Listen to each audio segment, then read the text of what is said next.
peut voir la question sous deux angles différents. L'angle de la contrainte, donc c'est-à-dire les nouvelles réglementations, les engagements que le pays a pris dans le cadre par exemple de l'accord de Paris, donc les engagements internationaux, les attentes des consommateurs et des investisseurs. Donc les entreprises sont aujourd'hui un peu obligées d'aller vers la croissance verte, mais il y a aussi le côté opportunité. Pour citer l'ancien gouverneur de la Banque d'Angleterre, Mark Carney, il qualifiait la transition vers une économie bas carbone comme la plus grande opportunité commerciale du XXIe siècle. Alors peut-être aujourd'hui avec ce qui se passe en intelligence artificielle, on peut qualifier un peu cette déclaration, mais n'empêche que la transition vers une économie décarbonée et résiliente reste une très grande opportunité commerciale qui va générer des retours financiers, mais aussi économiques et sociaux. Car on parle souvent du coût de l'action, mais ce sur quoi on travaille beaucoup au BCG avec nos clients, c'est aussi le coût de l'inaction. Parce que il est faux de croire aujourd'hui qu'on a le choix entre un business as usual et une transition écologique. Le business as usual, c'est plus d'actualité. Les impacts des changements climatiques, par exemple, vont s'accélérer, s'intensifier. On le voit ici au Maroc avec les problématiques liées à l'eau. On pourrait parler de la montée du niveau des océans, on pourrait parler des vagues de chaleur. Les impacts sont bien réels et s'accélèrent. Et donc, ils impactent directement les entreprises par exemple, en créant des disruptions au niveau de leur chaîne de valeur, en impactant leurs employés, leurs assets productifs.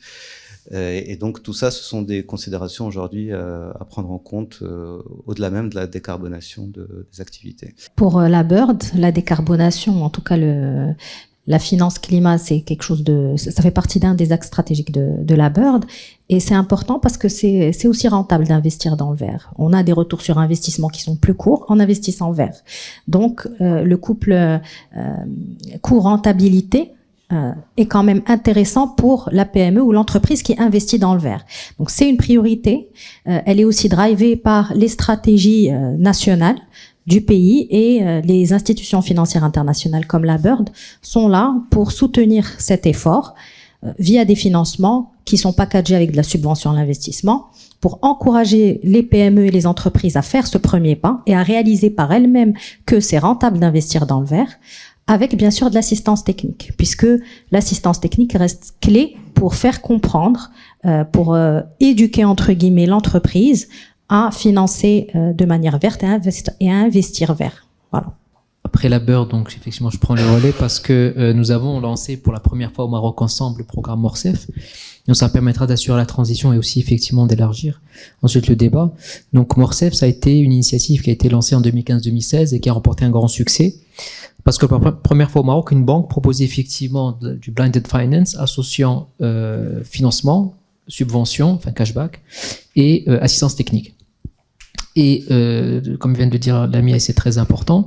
Ce qui était intéressant de voir, c'est que le retour sur investissement pour le client, et donc au total on a placé à peu près 1,2 milliard de dirhams sur les 8 dernières années, le retour sur investissement pour client était compris généralement autour de 3-4 ans pour des crédits moyen et long terme qui étaient eux sur une maturité de 5 à 7 ans.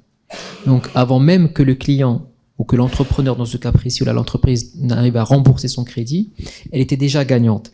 Donc aujourd'hui, en fait, quand on parle d'investissement vert, et effectivement, ce que vient de dire aussi si Hamza, c'est ça, Toubar, l'idée, c'est que c'est un vrai avantage en termes de compétitivité. Il ne faut plus qu'on parle. C'est vrai qu'il y a une contrainte réglementaire, une contrainte environnementale, mais il y a aussi maintenant le côté opportunité qui commence à se dessiner grandement sur le simple fait qu'aujourd'hui, par exemple, si j'emprunte sur 7 ans et je rembourse au bout de 3 ans, mon investissement, là, j'ai 4 ans de bénéfices. Et c'est immédiat.